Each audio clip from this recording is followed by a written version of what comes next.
4 high income value skills that literally took me from an absolute nobody to making over $30 million before I turned 30 years old. Now I'm in my 30s, I want to share the valuable lessons. So if you're ready, let's get straight into it. Something that I learned many years ago from Brian Tracy, right? I was starting out in the industry like most people. I was trying so many different things, trying to crack my business, trying to get clients, trying to get cash flow, all of this stuff. And I remember very clearly Brian Tracy saying something along the lines of, you already know what you need to do, and if you just do those things, those hard things, everything gets easier, okay? Which basically means if you do the things that you know you need to do, maybe you need to make more videos, maybe you need to do more webinars, maybe you need to have more quality conversations with better prospects, maybe you need to be advertising more so that people are coming to you instead of you're chasing people, you're going to people, right?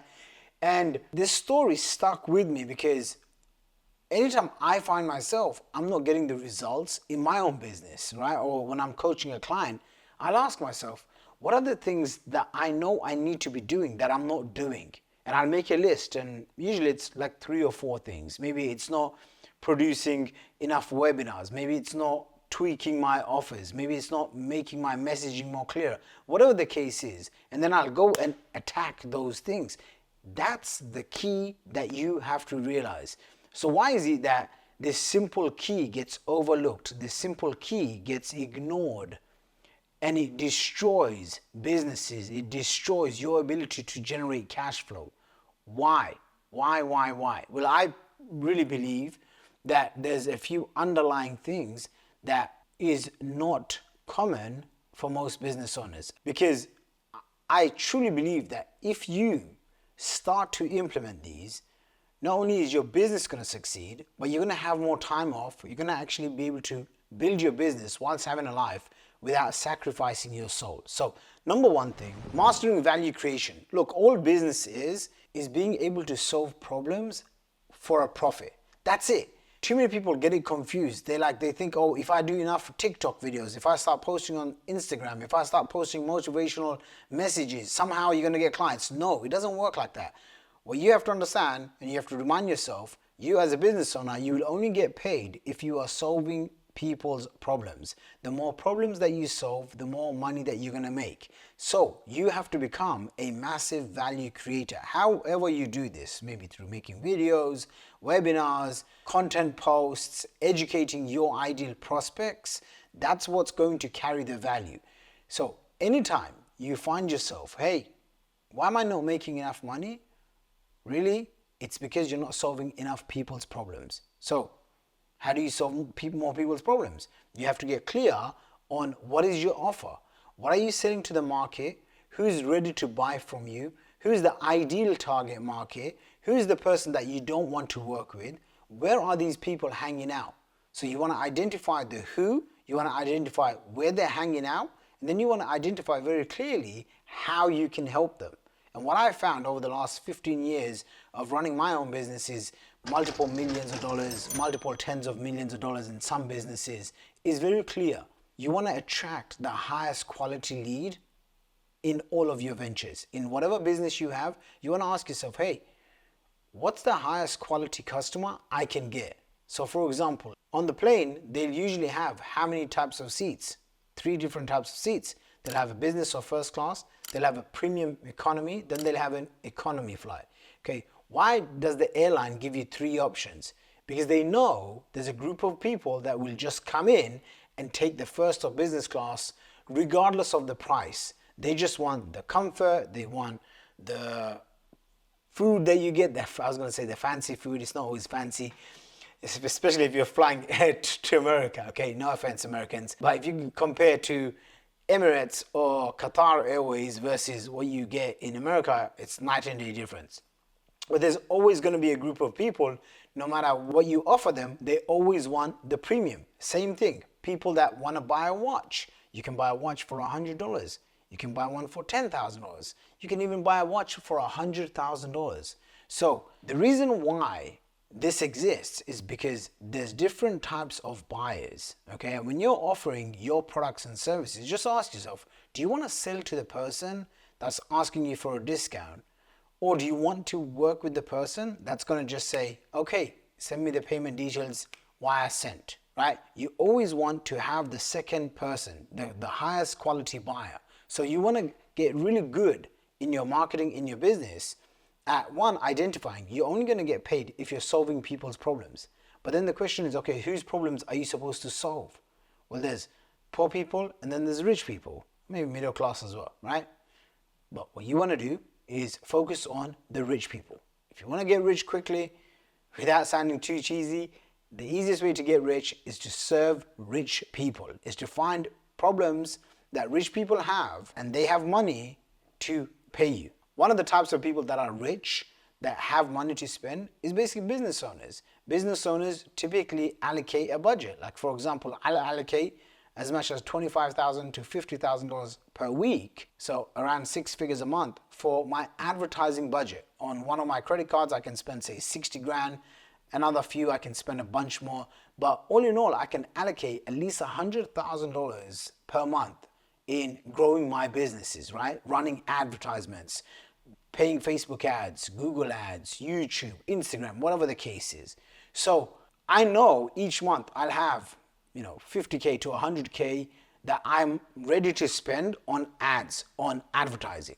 So I would be a person, if you had a great service, you could go and find me and you could offer me that service. Does that make sense? And so there are basically thousands and thousands of people that you can do this for. If you see in America, all over the world, just go to Google and type in how many business owners live in your specific country and you'll find out. And then you'll realize, hey, you know what? Instead of me trying to sell to every Tom, Dick and Harry, what if I started selling to other business owners, whatever your service is? And then even if you don't have a B2B service, if it's a B2C to a consumer service, just ask yourself, out of this bracket of consumers, who would be the ideal person that has the most amount of liquid money that can invest?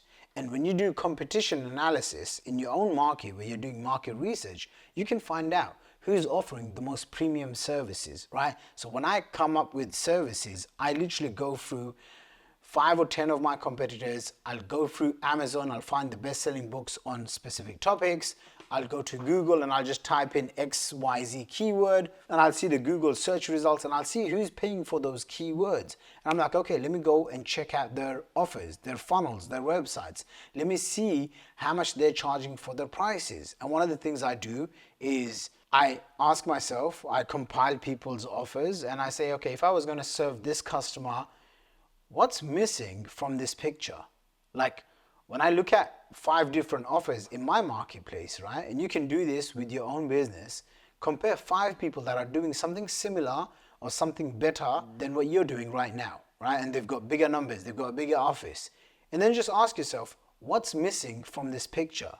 And then reverse engineer, okay, if this is what's missing from this picture, what do I have to do to stand out from the crowd? What do I have to do to make my offer pop? How do I make my offer much more irresistible? By the way, I'm also testing this new format. Me just sitting in front of a camera, just keeping it real, raw, very little editing, and just giving you as much value as possible. All I ask you is that you share this video with someone that you think is gonna help, and comment and like, so that way I know, hey, this is stuff that you wanna learn. If you want to learn more of this stuff, then I'm going to produce more of these videos. If you don't like it, then I'm not gonna make them, right? So let me know in the comment section below. Back to the video. So once you have this, right, like you have an offer, you have something to present, you clearly identify who to present to, how much you wanna charge, where they're hanging out, where is your ideal customers, then you wanna run a little test. Instead of spending months and years coming up with a product, you wanna create a minimum viable product. So this is like the most basic version of your product. And you could even just create an outline on Google Doc and send it to 5, 10, 20 people that are in your network, right? That are following you right now on social media, that you've worked with in the past. And literally just say, hey, I'm thinking of putting this offer together and wanted your feedback. Hey, if I charged $5,000 for this, is this something that you would be interested in? Just let me know. I'm doing some market research. I'm sending it out to 20 people. I'm sending it out to 50 people. And I'm just going to work with 5 people. Let me know if this is something that you would be open for learning about, right? And by the way, if you'd like that, then book a call with me, right? And then include your calendar link or include your phone number where they can WhatsApp you or text you. Does that make sense? So that's the number one skill that I would work on if I wanted to make $1 million in my 20s, wherever the case is. And I remember many years ago, I used to have this mentor of mine who had generated well over multiple 9 figures, so hundreds of millions of dollars. And he was mentoring me for around 5 years when I was around 25 to 30 years old. And almost every single day we would talk to each other, and he was probably one of my greatest business mentors that I had. And he was a very young guy, and I remember he would always hammer in the fact that the most valuable skill that you can learn is offer creation. Being able to create offers on demand, being able to find problems in the marketplace and then boom, coming up with offers. So a challenge that I would give to you, if you're watching this and you're ready for a challenge, is each month try to come up with just one new idea, one new offer, right?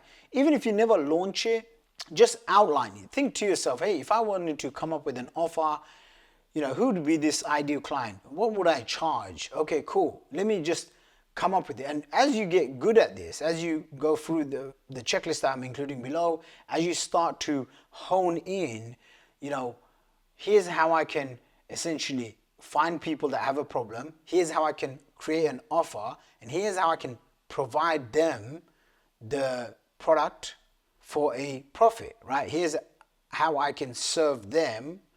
They solve their problem, right? That's all an offer is. This is like one-on-one value creation. Being able to identify pain points in your marketplace and then offering them the service. And just always remember, it's always around you, right? Like this is not some magical skill that you need to go to school with. If you are hungry right now, you have a problem, right? What do? You can order DoorDash or Uber Eats or whatever. You can go to a restaurant. They are going to solve your problem in exchange for money, right? In exchange, they give you food, you give them money. So this is happening all around us. But sometimes when we're starting out or when we're growing up, the whole selling stuff or value creation, you might be thinking about who am I to give value, or who am I to come up with these offers, or who's going to buy from me, and this whole idea of it has to be perfect, this gets in the way. So I would challenge you to, and I would say, focus on making progress, not being perfect. That's a mantra that I repeat to myself over and over again. So number 1 is value creation. Number 2 is the art of delegation. Okay, you have to understand, doesn't matter how much money you make right now, you have a dollar per hour value on your time. You can work out how much you made in the last 30 days, and then you can work out, okay, if I worked 40 hours, if I worked 20 hours, if I worked 10 hours, maybe you worked 100 hours. There is a dollar per hour value attached to the work that you produce. And so then you have to ask yourself, okay, did I just get paid $15 an hour, or did I get paid $500 an hour? Or did I get paid, for whatever work you did? Maybe you got paid thousands of dollars per hour. Whatever the case is, right? Whether it's $15 or $500 or $5,000, you want to identify, hey, if I do more of this, do I make more? That's one. Number 2, what can I delegate from what I'm doing right now? If you're spending time cleaning your house as an entrepreneur, as a business owner, you already know this, but I'm going to remind you. If you're doing your laundry, if you're doing all of your cooking, and listen, if it's fine if you love cooking and all of this stuff, but I'll just be very frank. In my 20s, I don't think I cooked a single meal. I mean, now I'm married, my wife still makes mistakes. So every now and then I'll make eggs, but that's as far as I go. In my 20s, I don't remember ever cooking. Why? Because I learned this. It's like it's like a magical hack. The people that get it, they get it. If you don't get it, then it's hard for you to wrap your head around. So why should I hire a cleaner and pay them $20 an hour? Why should I hire someone to cook food for me? But what you're not understanding is the amount of money that you can make as to compare to you can save. So for example, dancers, I realize, hey, there's no steaks ready, and there's no steaks that is defrosted. Okay, well, I can spend half an hour, I will have to defrost it, and then let's just say it will take me half an hour to make it, okay? Or I could just order it, and someone else with their labor, they can bring it to me, ready for me to eat. I eat, it doesn't take me even 5 minutes to clean and pack up, right? I've just saved myself, say, half an hour, maybe even an hour. Well, how much is my time worth for an hour? Well, let's just say today I made, between my businesses, let's just say an average $20,000, $25,000 maybe, okay? So let's say I worked 5 hours. So each of my hour is now worth $5,000 an hour. So why would I spend an entire hour cooking and then cleaning? It makes no sense. So this was a hack that I discovered over 15 years ago when I was starting off as an entrepreneur. And my first ever person that I hired was not even for sales and marketing. It was literally an assistant. And I started paying them whatever I could, a few $100 a month. And then it went up to like $1,000 a month. Then I think it went up to like $2,000 or $3,000 a month. And that was when I was around 21, 22 years old, okay? Now I'm 35. Till now, I have never gone without my own personal assistant. Whether it's for my own personal home, my business, at one time when I was really scaling, I was making about $1 million a month in one of my live events business. I was hosting events all over the world. At one point I had 3 assistants. I can't even remember what they did, but they were great. And they were scattered all over the world. One in UK, one in South Africa, one from the Philippines. And they were amazing. Okay, they were amazing. I would go to an event. I would have someone iron my clothes. I would have someone bring me coffee. I would have someone get everything and anything that I needed done. So your success as an entrepreneur will largely come from how fast do you go from idea to execution, idea to implementation, idea to putting things out, right? From your head into the world, right? So if that's the case, doesn't it make sense that you go and delegate as much as you can so you can focus on your genius zone? Doesn't it make sense that you can focus on the highest leverage activities and then delegate the rest? So this is what I became a master at in my 20s. And I understood, heck, if I can get other people to do it, whilst I save my time, I save my energy, I save my mental capacity, then I can work on the higher leverage things.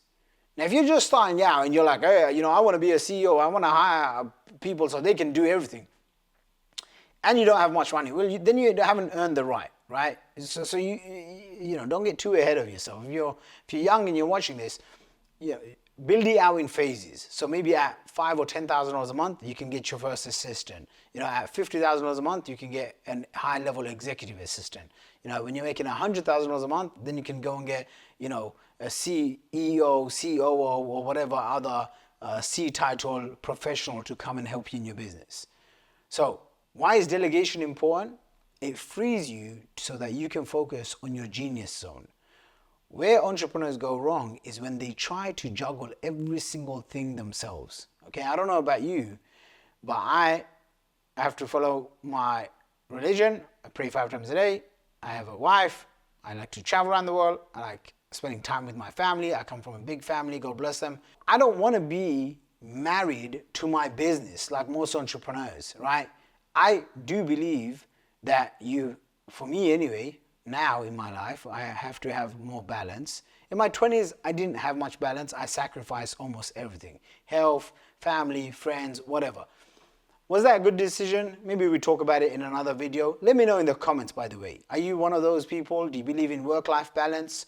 When I look back, I do know I sacrificed a lot of things, but it also got me ahead of the majority of people. I was with someone that I grew up with probably a few months ago, and he's like similar age to me, maybe 35 or so, and he was telling me right now he's like ready to take action. He's like ready to, start a business. He's like ready to come outside his comfort zone. And I'm looking at him. I didn't say this to him, but I'm looking at him thinking, dude, like what the heck? Like, that's how I was thinking when I was like 19, 20 years old. And by the time I was 23 years old, I made my first $1 million. Well, one of the principles that I executed on was delegation. Who can I delegate to every single day? When you wake up, instead of checking your inbox and social media, just write down 5 to 10 things that you need to get done, preferably the day before.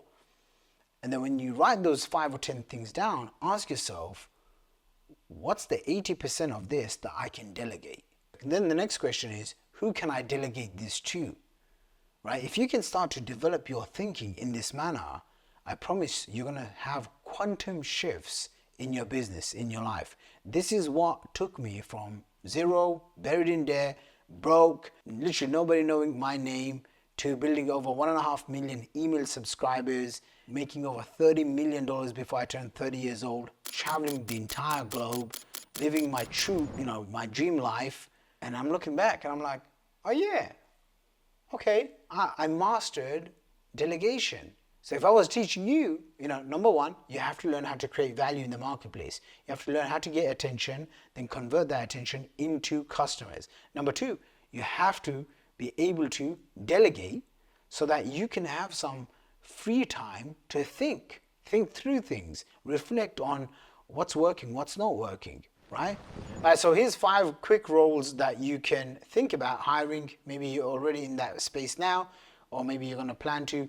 But if you start to project, hey, you're going to grow, and for you to grow, you need to have the right people that's going to help you grow. Trust me, I have seen myself, my friends, grow large businesses. Let's just say $10 million to $50 million and beyond.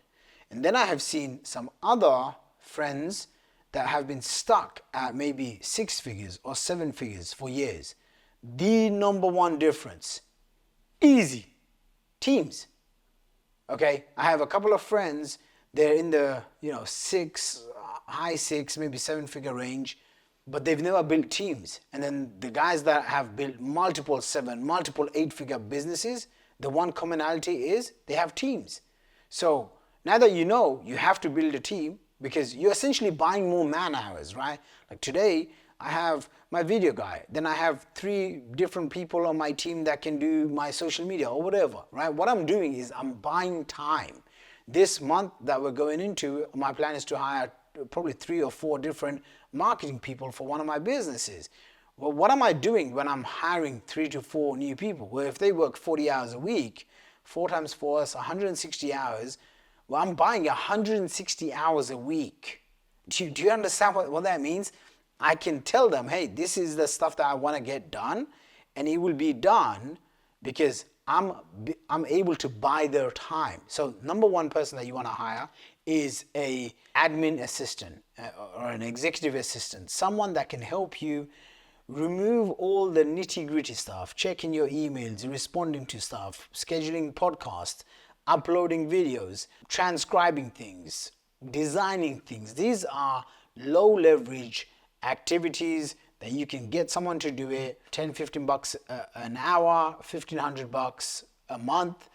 The more someone is more skilled, the more someone has results and they can produce results for you, they're going to get paid more. So in the beginning, you want to have someone that you can get and they can grow with you, or if you're already someone who's doing well, you gotta get it. I mean, sometimes I meet some of my even very successful friends, and when I find out that they don't have an assistant, and I'm like, are you freaking kidding me? Some of these guys, let's just say they're making $500K a month, $1 million a month. And some of these guys, you know them. Some of them I've actually done podcasts with, right? And then they don't have a personal assistant. So they'll do the most basic low leverage activity to the highest level leverage activity. And I'm like, how does this make any sense whatsoever? It doesn't. So don't do that, okay? Number 2 is product fulfillment, right? So wherever you're selling, one of the biggest things that gets people stuck is that they think that they have to deliver all aspects of the work, right? This is why most consultants, coaches, course creators, experts, they're just always burnt out. Why?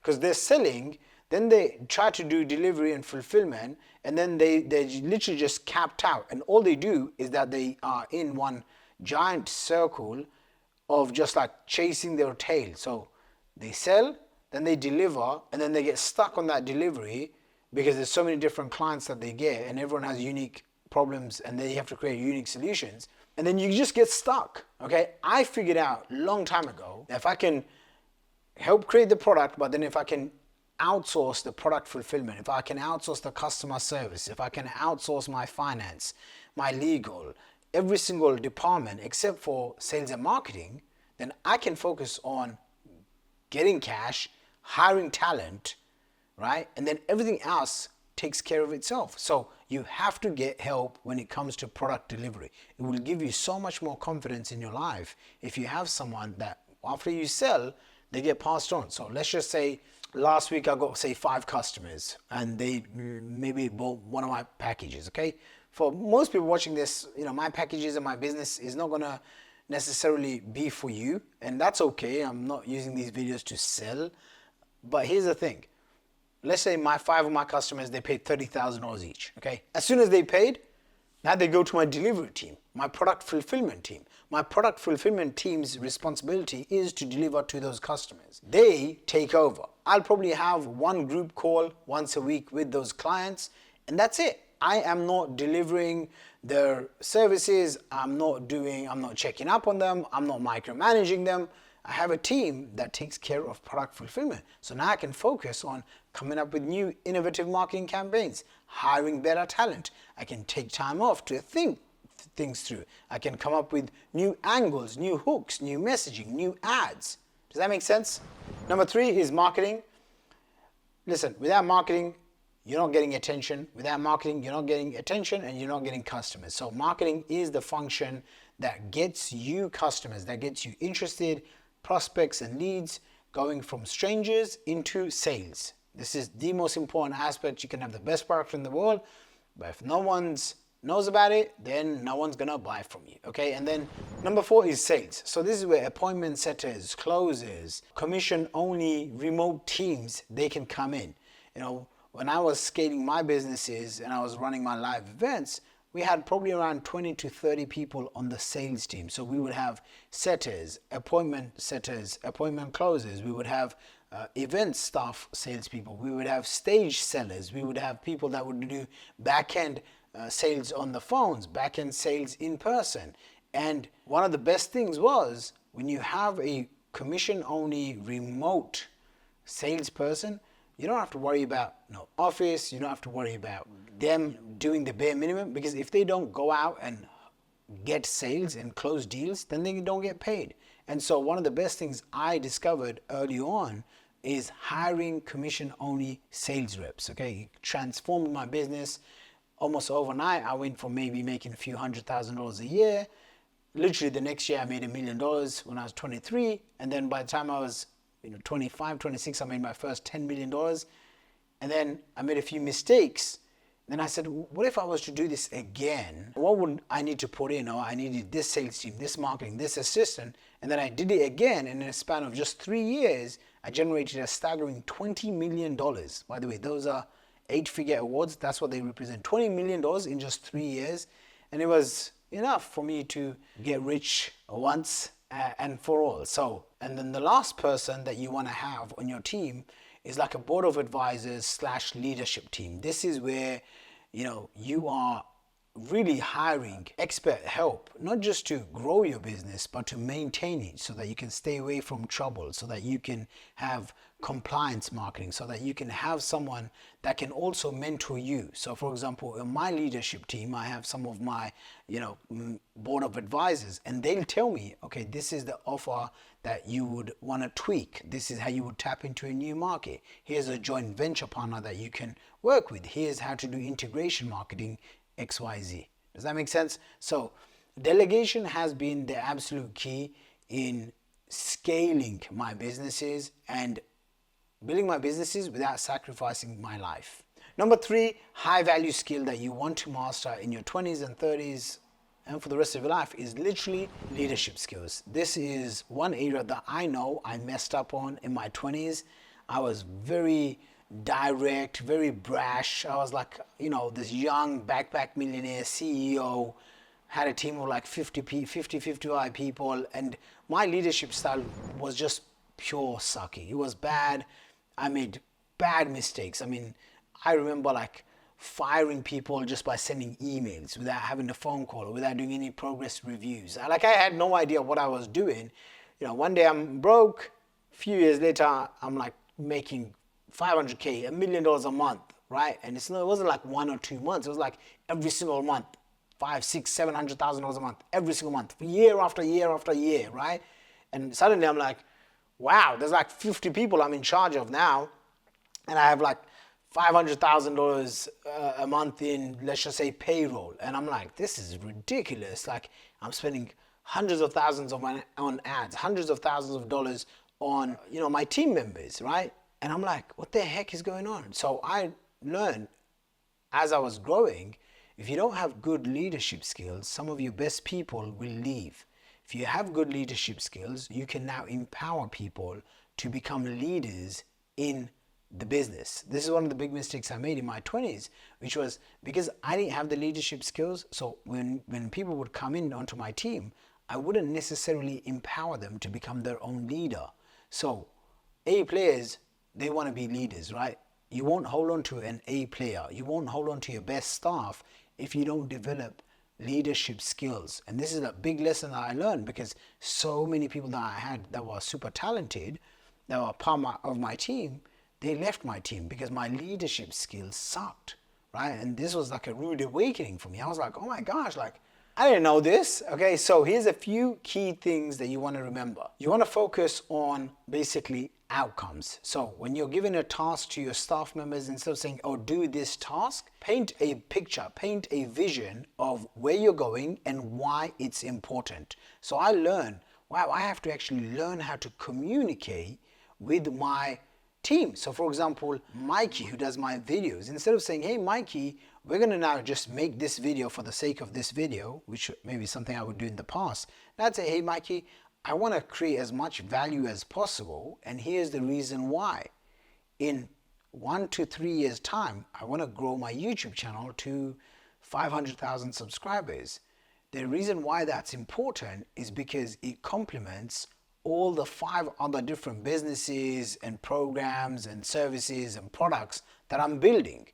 And so if we don't have that, then those businesses are going to suffer. Now he sees the bigger picture. Now he gets, oh, here's why my job is important.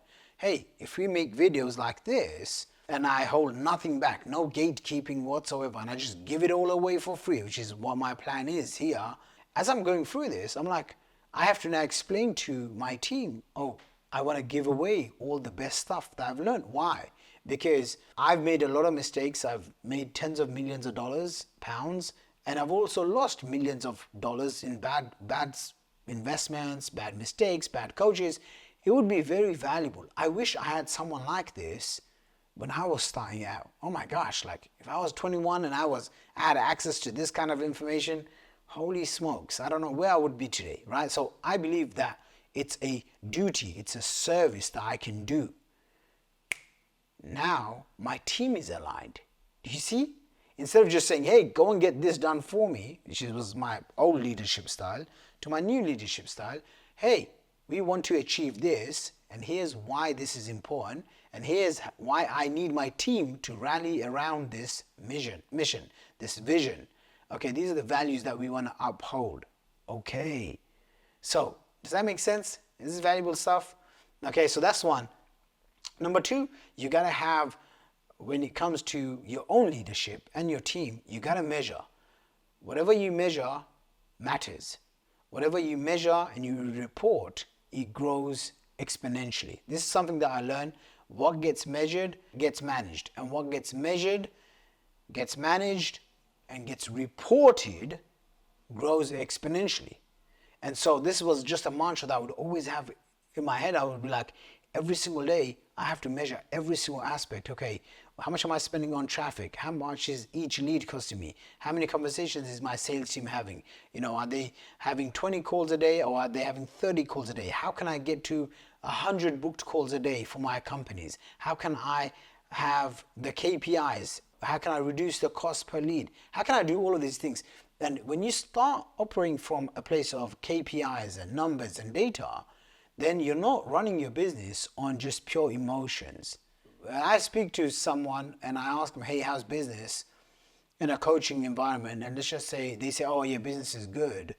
I can immediately tell how their business is doing. The successful person is going to say, oh yeah, we've spent $200,000 this month on ads. We've made back a 4x. Here's our cost per lead, blah, blah, blah. The other person will be like, oh yeah, business is fine. Oh yeah, I'm struggling. But they won't get specific. And so you want to be very, very specific. And it starts with measuring by numbers, okay? Measuring all of your numbers. Put it on a spreadsheet when you're signing out. Then you can use fancy software. For years, we just used Google Sheets, okay? Actually, we still use those things. We have a bunch of fancy software like Hyros or whatever, but we still use Google Sheets. Another aspect of leadership is being able to coach not just yourself and your customers because you get paid, but coaching your team members. The ultimate goal of a team is to build a group of leaders so that they can truly run the business even when you're not there, right? That's where you get massive amounts of freedom. Next, number 4, high value skill that you want to learn that I discovered in my 20s that helped me make tens of millions of dollars was literally brand development. Not just coming up with fancy logos and stuff, but creating a movement around a product, right? Like I had my Wealth Academy live events and I had this brand identity of the Backpack Millionaire. So I would be the Backpack Millionaire, the author, young multimillionaire, goes from zero to becoming wealthy, and now he's traveling around the world hosting these Wealth Academy live events to help people quit the 9-to-5 job, start their own quiet revolution of working for themselves. This was way before the pandemic, right? This was before working from home was even cool. Right now everyone works from home, but this was the movement that I was pushing with my team. And there was a few things that I was doing, and I'm going to share this with you right now. So most people I found, they just don't know how to build a brand. So I'm just going to share with you a handful of things. Brand is about reach and reputation. Here's how to increase your brand and reputation. One is paid traffic. Paid traffic, spending money to have ads advertising you, your products and services. This gets you massive amounts of reach. Just recently, we spent like $3,000 and got like 1 million impressions just on one campaign, just on Instagram. Okay, and I have like campaigns running left, right, center on all the different platforms that you can imagine. So that's paid traffic. Organic. Organic is creating free, valuable content like this. This is an example of a YouTube video or a short or a reel that we're posting that serves my ideal market, which is business owners. That's who I want to serve, right? Number 3 is being able to master cold traffic. So this is reaching out to people that you don't know yet. You're building a relationship with them, messaging them. You could do cold emails. I mean, one of the biggest sales I've ever made in my life was selling a single domain name for $1.3 million. And guess what? That was actually to Russell Brunson. And how did I get in touch with him? It was cold email, right? Number 4 is basically partners, having JV, joint venture partners, having people that can promote your products for a commission, okay? I've done this over the years, over the last 10 plus years. It's one of the most profitable things you can do. Literally find someone that has your audience or you have their audience, come up with a partnership, do some integration marketing, integrate your products and services on their offers, and they can do it on yours. And 5th one is referrals. Literally, as soon as you give someone a great experience, ask them, hey, can you introduce my products and services to 1 to 3 people that can benefit from this? This is one of the most underutilized traffic secrets that all the wealthiest business owners, they have this, right? If you introduce referrals and you start getting 20% of your business, right, from referrals, your profit margins now goes to the next level. Why? Because you're not spending money to get those people in. Those are 5 critical ways that you can use to grow your brand, right? But then just growing your brand isn't enough. What you want to do is you want to get really good at delivery, being world class, becoming someone that has high value, that has high integrity, that has authenticity in all of your work that you do, so that when the clients are coming in, not only are they attracted to your brand and to what you stand for and your story, right? But then now they have a deep connection with you. I have literally clients that have been following me and buying from me for over 10 plus years. Think about it. 10, even 14 years ago, I was placing tiny little ads on the internet. And because people have come in, whether they're buying consulting from us, they're buying coaching programs, they're buying my software programs, I mean, it's like, imagine you doing the work today, and in a year, 5 years, 10 years from now, you're still getting paid. So these were 4 skills that I developed in my 20s that helped me become a multi-millionaire in my 20s. And if you want more videos like this, leave me a comment below, subscribe. My mom is here. I gotta go. I'll speak to you in the next video. By the way, if you just joined us, once a month I do a virtual 3-day workshop. How do you scale up your business? How do you start installing different sales systems so that people can come to you instead of you chasing them? If you like the idea of that and you want to go deeper with me, 3 days, click the link in the description and I'll see you in the next video.